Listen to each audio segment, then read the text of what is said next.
Hi all my YouTube friends, it's nice to have you back.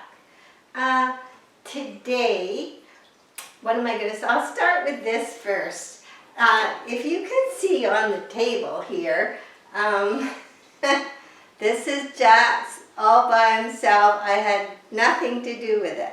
We had out in the greenhouse a heater that it was one of those tall, narrow ones that, and it had a base like this. Held it, then it was tall and narrow. And we pick up most of our heaters for out there at the garage sales or wherever cheap. So, you know, it's no real surprise that they may not last very long.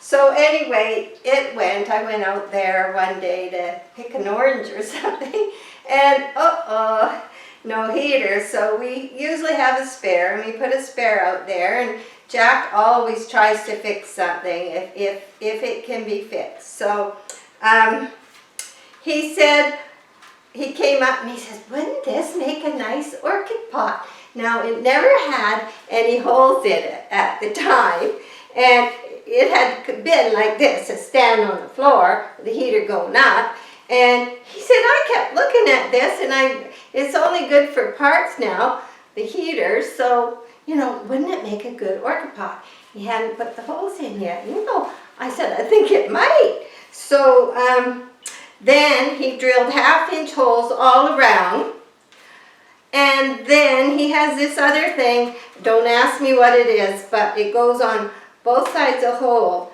and if you're doing plastic, then you turn it and it makes the hole double big. So these are bigger than a 1/2-inch hole. So I would say that was a job that took him about an hour to 2 hours. It was a big job, and it turned out nice, and I thought, well gee, maybe I'll do one of those nice pour paintings on it, and it doesn't even really need painted, but I like to play, so I'll probably end up painting it. And so then I said, well, I'll have to hunt around and see if I can find, you know, a thrift store or something that fits in. It looks good.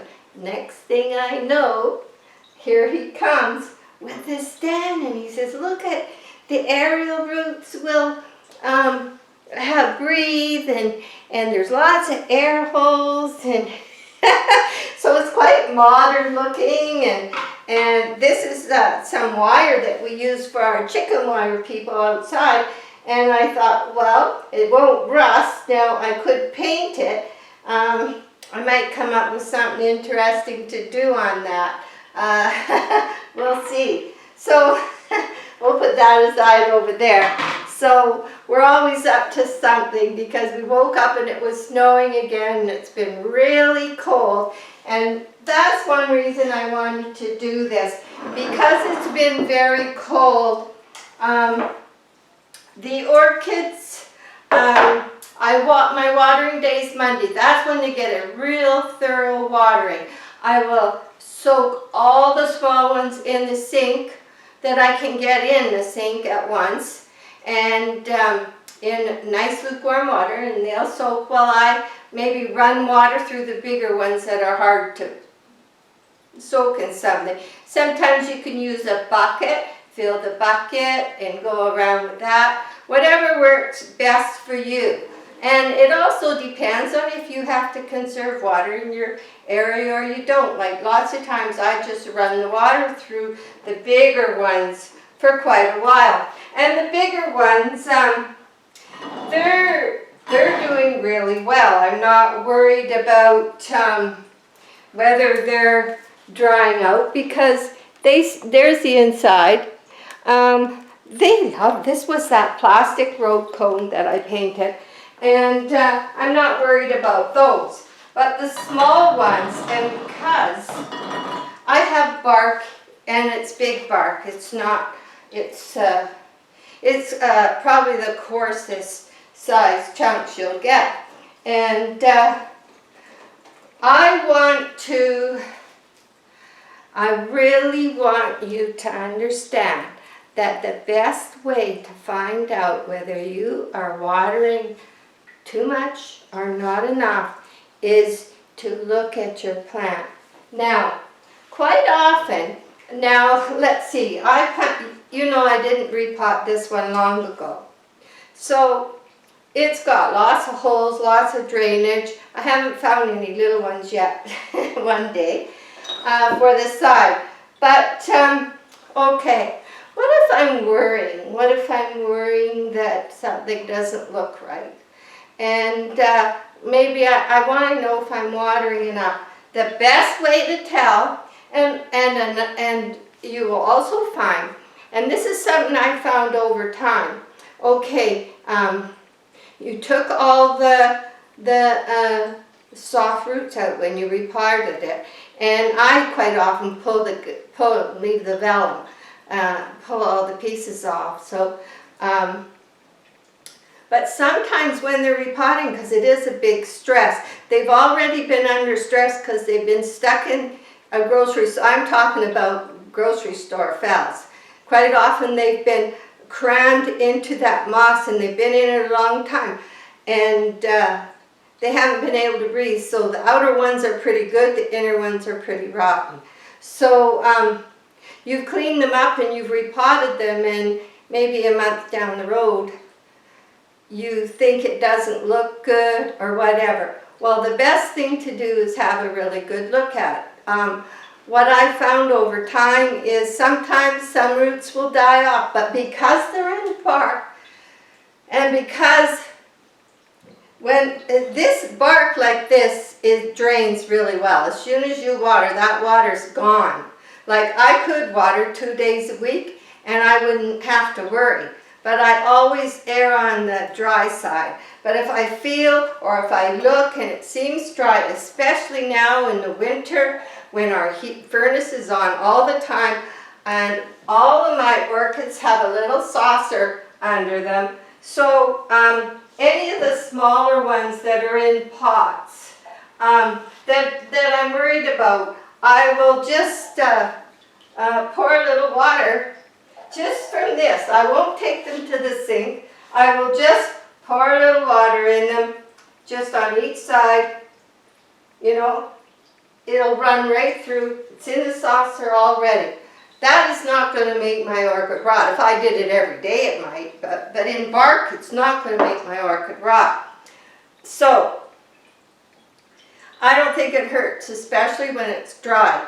Our humidity is about 50. I mean, we have... The icicles are melting a bit now, but it's been snowing most of the day. So anyway, I want you to,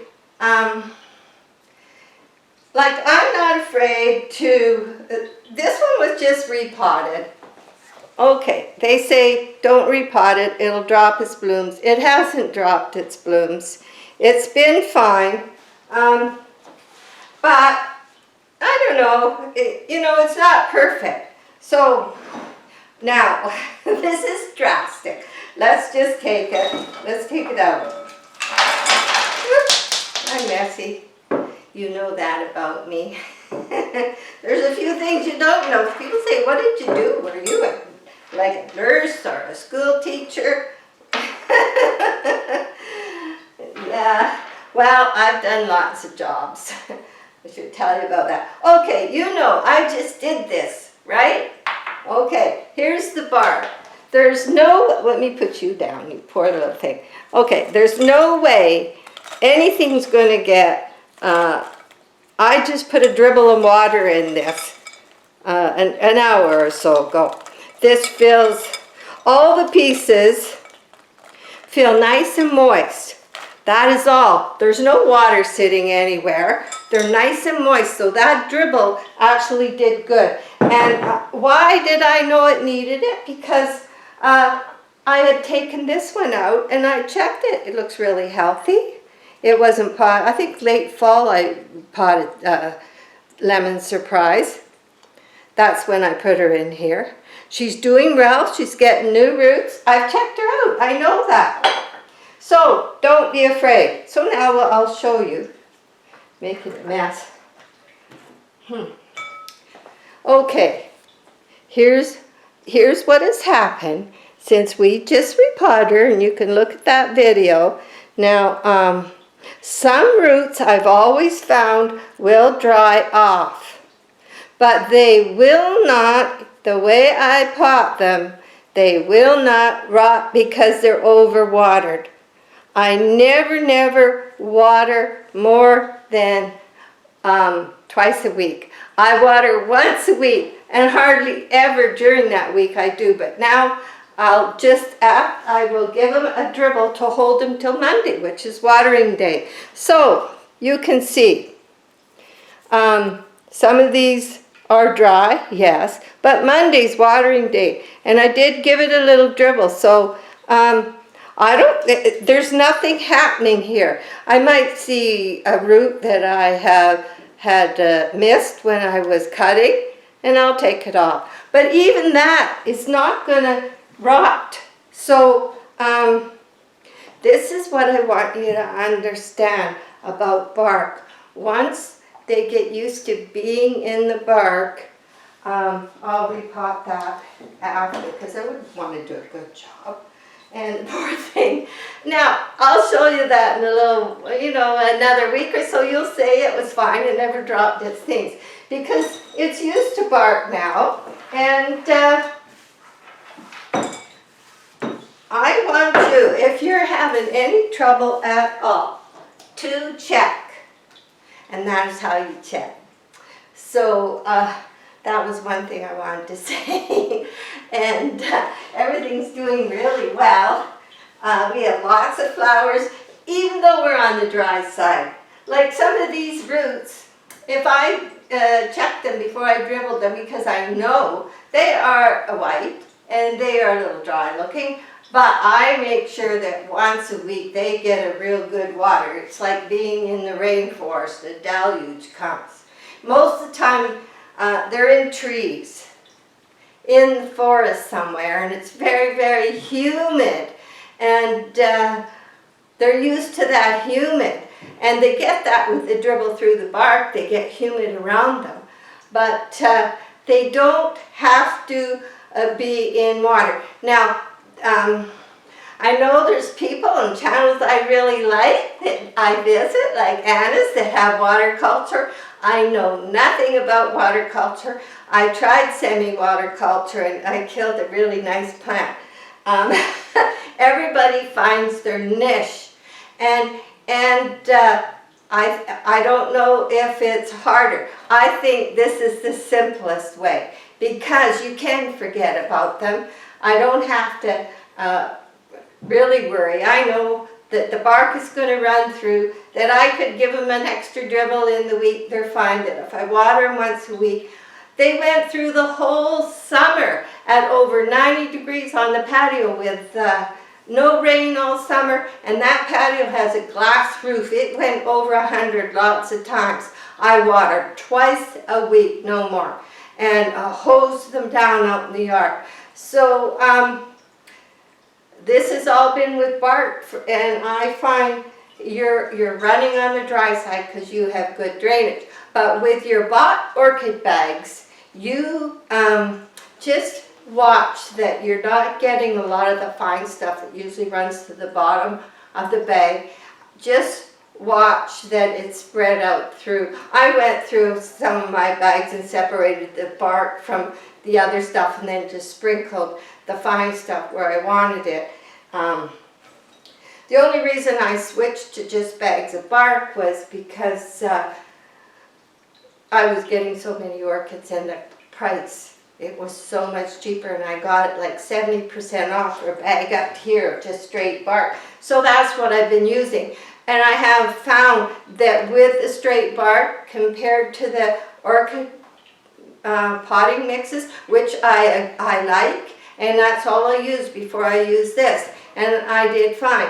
But I find these will dry out quicker because the bags you buy are a finer mix than this coarse bark. So that being said, I just want you to get to know your plants because that's an important part of it. And then, you know, it's easy. You know what they're doing. You know they're okay. And that's about it. So, I'm going to repot this.